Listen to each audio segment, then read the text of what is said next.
This conference will now be recorded.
This meeting is now called to order.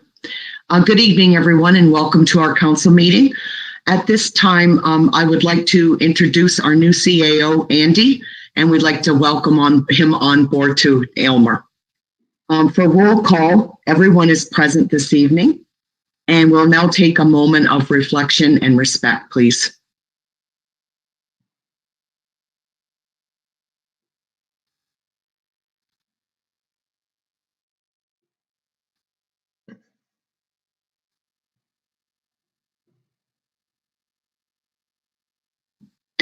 Thank you. Confirmation of agenda. That council adopts the agenda for the meeting of March 1st, 2021 as presented. Someone to move and someone to second. Councillor Barber and Councillor Charlton. Are there any questions or comments? Seeing none, all those in favor? And that's carried. Thank you. Are there any declarations of pecuniary interest? Seeing none, we'll move on to delegations and public meetings. And at this time, I would like to introduce Nancy Passato. She's the manager of planning for Elgin County, and she's here this evening to present the official plan review. So welcome, Nancy, and go ahead with your presentation. Thank you very much, Mayor French and all members of Aylmer Council. Thank you for allowing me to speak this evening. So as mentioned, my name is Nancy Passato and I'm the manager of planning for the County of Elgin. I'm going to provide some background and a brief overview of the official plan review process for the County of Elgin. Afterwards, please feel free to ask me any questions or seek any clarification that's needed. Next slide. So first, a little background. Elgin County is obviously comprised of 7 local partner municipalities, and I won't name them all tonight, but of course the town of Aylmer is one of these as well. As the most recent census from 2016 indicates, the population for Elgin County is currently 50,069 people. We are predominantly comprised of agricultural lands, but also include rural and urban settlements, 85-kilometer of Lake Erie shoreline, and significant natural heritage features. Next slide. So what is an official plan? In basic terms, It's a document to guide development and growth. It's considered to be a roadmap for how a municipality wants to develop over the next 20 to 30 years. It's also a legal document that is required under the provisions of the Planning Act. All municipalities, regions, and counties have an official plan and are required to have an official plan. Elgin County's first official plan was only recently approved in October of 2013. Before that, the county actually did not have an official plan. Next slide. Official plans have a lot of policies related to growth and development, and those policies impact everyone. The official plan contains policies on the protection of agriculture. It outlines criteria and policies related to new housing, employment, and retail in settlement areas.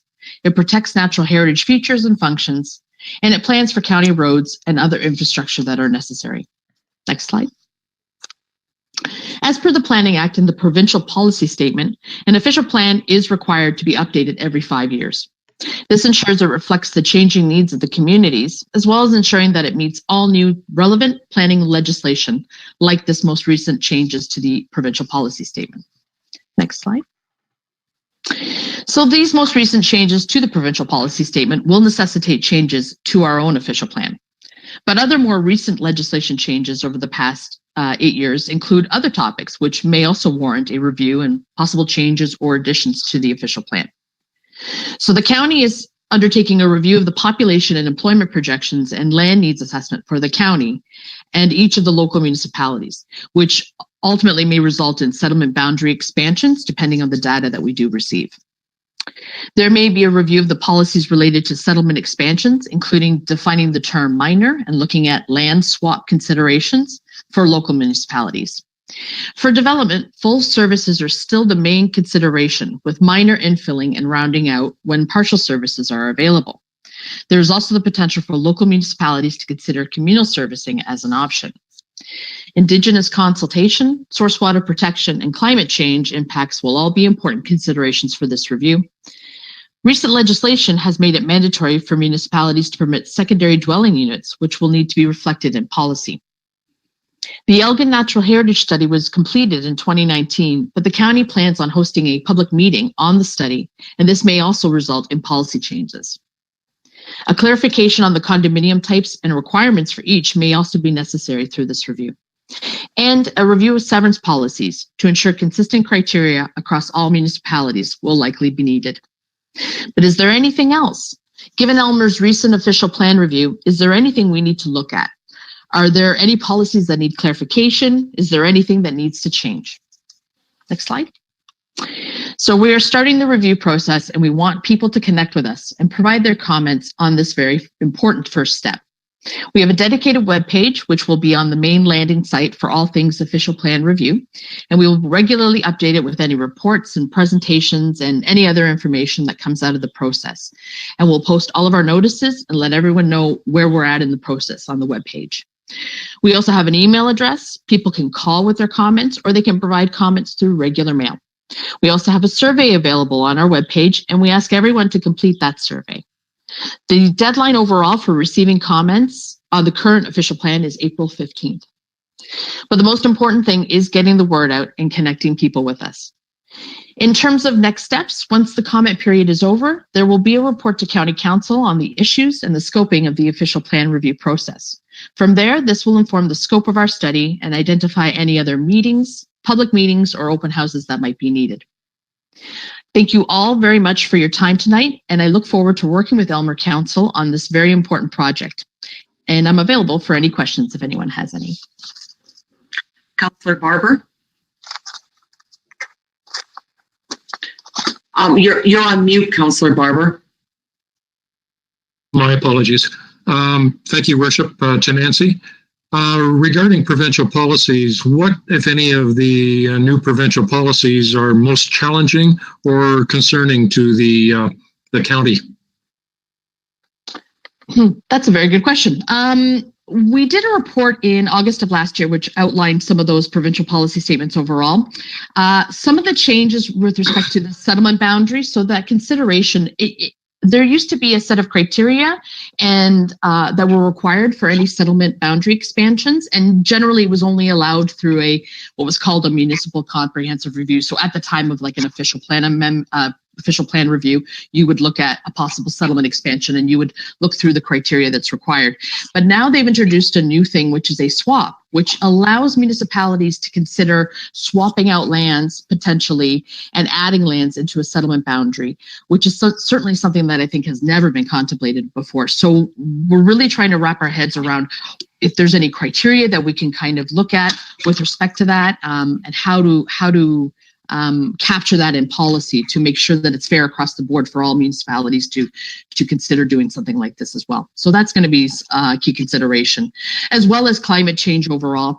Obviously, that's a hot button issue that for a lot of municipalities, and that's something we'll have to grapple with as well, and how that also will be incorporated into the official plan. And then, of course, in general, just the housing market and affordable housing. That's always a number one concern, I think, for a lot of municipalities as well as the county. And it'll be really important to ensure that that is reflected in our policy updates. Thank you. Are there any other questions? Councillor Oslach? Yes, Your Worship, to Nancy. What is the time frame of this review? How long is it going to take? Through you, Mayor French. At this time, we're estimating that around this time in 2022, we will be wrapping up the official plan review. So the hope is that we will have draft policy changes for consideration around December of 2021, so the end of this year, and then moving into 2022, we'll be looking at adopting those official plan amendments as a result. Okay, any further questions? Okay, seeing none. Thank you so much, Nancy, for coming this evening. Thank you, I appreciate it. Josh, could you read the resolution, please? That council receives the County of Elgin official plan review delegation for information. Okay, someone to move and someone to second. Councillor Oslach and Councillor Chapman. Are there any further questions or comments? Seeing none, all those in favor? And that's carried. Thank you. The next item up is adoption of council and committee minutes. Minutes to approve. That council approves the following minutes. Regular virtual meeting of council held on February 22nd, 2021. Someone to move and someone to second. Councillor Ham and Councillor Chapman. Are there any questions or comments?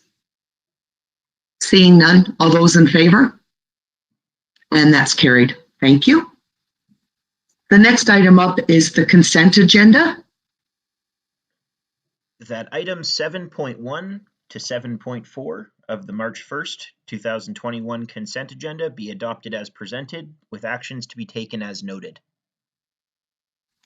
Okay, someone to move and someone to second. Councillor Charlton. And I need someone to second. Councillor Ham. Are there any questions or comments concerning the consent agenda? Seeing none. All those in favor? And that's carried. Moving on to action items, our first report is Corp 1321. That report, Corp 1321, entitled White Street Industrial Land Acquisition, be received for information, and that council consider giving 3 readings to the bylaw authorizing the mayor and clerk to execute the closing documents for the purchase of approximately 65.34 acres or 26.44 hectares of industrial land on White Street from Aleview Farms Limited, and further that council consider giving 3 readings to the bylaw authorizing the mayor and clerk to execute the lease agreement with Aleview Farms Limited for a tillage contract with the town of Elmer on White Street industrial land for a period of 5 years. Someone to move and someone to second. Councillor Barber and Councillor Charlton. This is certainly a good report. Kale, is there anything you'd like to add to the report? Certainly, through you, Your Worship, just a congratulations to council on moving forward with this strategic acquisition. I think it sets up the community very well for their next 20 years. And yeah, we're very fortunate that this opportunity has arose. And I just wanted to commend council on on a great acquisition. And I would actually just like to thank Hillview Farms and their representatives just for a very professional and excellent transaction. And we look forward to working with them on the tillage contract on the land that they know so well already. Thank you, Cale. Are there any other questions or comments? Councillor Barber. Thank you, Worship. I'd just like to thank staff for their diligence in making this come to being. Without that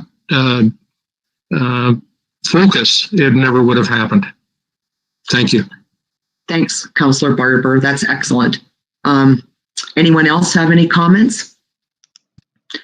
Okay, all those in favor? And that's carried. Thank you.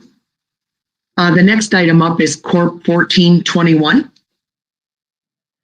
That report, Corp 1421, entitled Development Agreement 516 John Street North, be received for information. And further, that council consider giving 3 readings to the bylaw authorizing the mayor and clerk to execute the development agreement between the town of Elmer and 4248732 Canada Inc. for the property located at 516 John Street North in Elmer. Okay, someone to move and someone to second. Councillor Chapman and Deputy Mayor Andrews. Cale, did you want to give us a bit more information or update us a bit more on this report? Sure. Through your worship, this is just another update of the site for a further tenancy at the Elgin Innovation Center. And they are hoping to locate a new tenant in a large block of the building. And this is the updates required on the site to be able to do that. And so we're in the delays that we've had over the shutdown. I think we're asking for 3 readings tonight to expedite their development process as quickly as possible. Okay, thank you, Cale. And this also is a good news story. Are there any questions or comments? Councillor Oslach.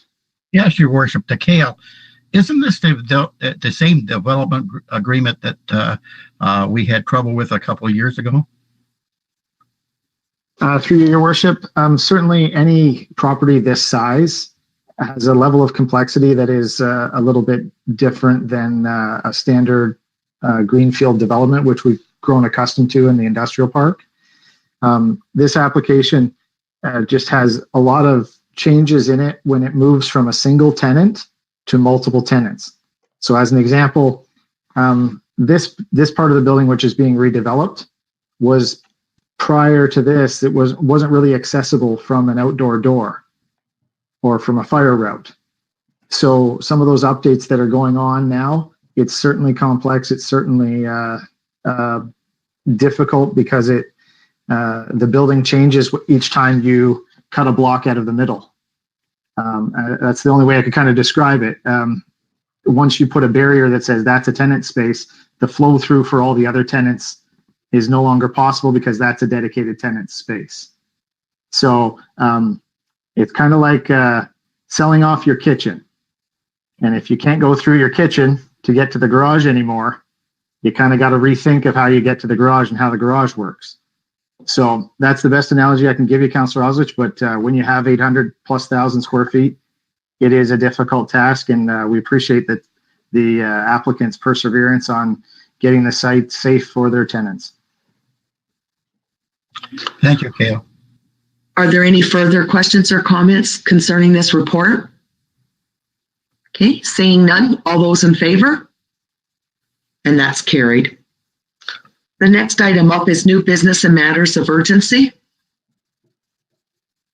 Okay. Next item is 3rd and final reading. That council gives 3rd and final reading to bylaw 1421, being a bylaw to authorize a partial tax exemption in respect of a municipal capital facility pursuant to section 110 of the Municipal Act. Okay, someone to move and someone to second. Councillor Chapman and Councillor Charlton. Are there any questions or comments?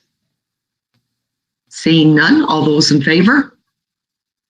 And that's carried. Thank you. The next item up is suspend policies and procedures. That council suspends the procedural policies to proceed with 3 readings of Bylaw 1521 being a bylaw to authorize the signing of a solid waste curbside collection contract agreement with Miller Waste Systems. Bylaw 1621 being a bylaw to authorize the signing of a purchase and sale agreement between the corporation of the town of Elmer and Daleview Farms Limited for part lots 81 and 82 concession north of Talbot Road, Malahide, being parts 1, 2, and 3 on reference plan 11R 10711 Elmer. Bylaw 1721 being a bylaw to authorize the signing of a farm lease agreement between the corporation of the town of Elmer and Daleview Farms Limited for part lots 81 and 82, concession north of Talbot Road, Malahide, being parts 1, 2, and 3 on reference plan 11R 10711 Elmer. And bylaw 1821 being a bylaw to authorize the signing of a development agreement between 424-8732 Canada Inc., Elgin Innovation Centre, and the corporation of the town of Elmer for the development of lands located at 516 John Street North in the town of Elmer. Thank you. Someone to move and someone to second. Councillor Ham and Councillor Chapman, are there any questions or comments? Seeing none, all those in favor? And that's carried. Thank you. The next item up is 3 readings. That council gives 3 readings to bylaw 1521, bylaw 1621, bylaw 1721, and bylaw 1821. Okay, someone to move and someone to second. Councillor Oslach and Councillor Barber, any questions or comments? Seeing none, all those in favor? And that's carried.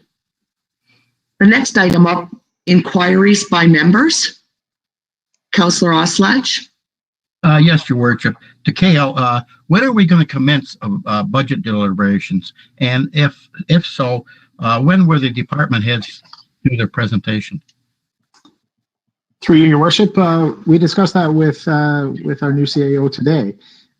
If you'll recall, Council paused that process to allow the new CAO to come on board and look at some of the more strategic pieces of the budget, which are yet to be determined. That process is now going to get underway. I think we'll give Andy a day to get his feet under the desk, maybe first, Councillor Oslach. But the intention is to go over those pieces with him later in the week and next week, and hopefully we'll have that back to Council in April. Further, Kale, when do we expect the department heads to do their presentation at the time? We can certainly do that, but I think department heads are present at most of our meetings, so you can ask them the questions as we go through. I don't know whether you want them to specifically go through project by project or just respond to questions councillors may have about particular ones.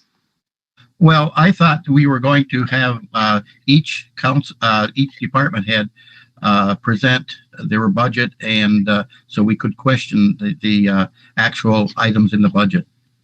That's what my understanding was. Through you, Your Worship, we haven't done that for a couple of years, Councillor Oslach, but we actually do provide an opportunity for question and answer. And you will recall at our initial budget presentations in January, I did go through actually all the projects of each department, and each department head was present during that time. What we haven't gone through is line by line on the operational budget. If that's what you're seeking, we haven't done that in about 2 or 3 years, but we can certainly provide that access to council if they wish as well. Thank you, Kale. Councillor Charlton, did you have a question or comment? Yes, through Your Worship. The Cottonwood Estates is on the go now. Are they going to carry right through till spring and keep on developing that now, or were they just going to clear it off and stop for a bit, or what was the schedule there? Through you, Your Worship, the Cottonwood has only a agreement in place to do a site alteration, so they cannot actually install any services or other hard components of the development, so to speak, in terms of roads. They can prep areas where roads will go. They will prep where stormwater facilities will be once approved, but they do have some final engineering to get approved by both the town and the province before they can put the pipes in the ground. So through Your Worship, so it'll be several months before they start digging foundations and roads and so forth. Through Your Worship, a lot of it's going to depend on the timing of approval from the province. and the ministry regarding their stormwater management plan. And I don't know I don't know what speed those are moving at during the COVID period. So I hope it is still quick because it's being responsive to the housing need. However, I can't speak for how quickly the province is able to process that. Okay, thank you. Are there any other inquiries by members? Councillor Barber? Oh, sorry, Your Worship. I'm waiting for statements. Okay. So are we finished with the inquiries? Okay, well then we will move on to statements and committee reports. And Councillor Barber, go ahead. Thank you, Worship. The Elgin Area Primary Water Board recently added the municipality of Dutton Dunwich onto the system. And just as a reminder, the water board covers the area of London, St. Thomas, and the majority of Elgin County, which gives Elmer a bit of an opportunity to increase the ability to have members on the board. Presently, we have a primary member and an alternate. With the addition of Dutton Dunwich, we will now have the ability to have two alternates. I'm suggesting that the municipality, in cooperation with the other partners, which is Central Elgin and BAM, consider adding a second alternate onto the board. There is a lot of history that's needed to be up to speed and speak comprehensively on board matters. And I found it was about a year to get your feet wet. I would like to see another person assume some of those responsibilities.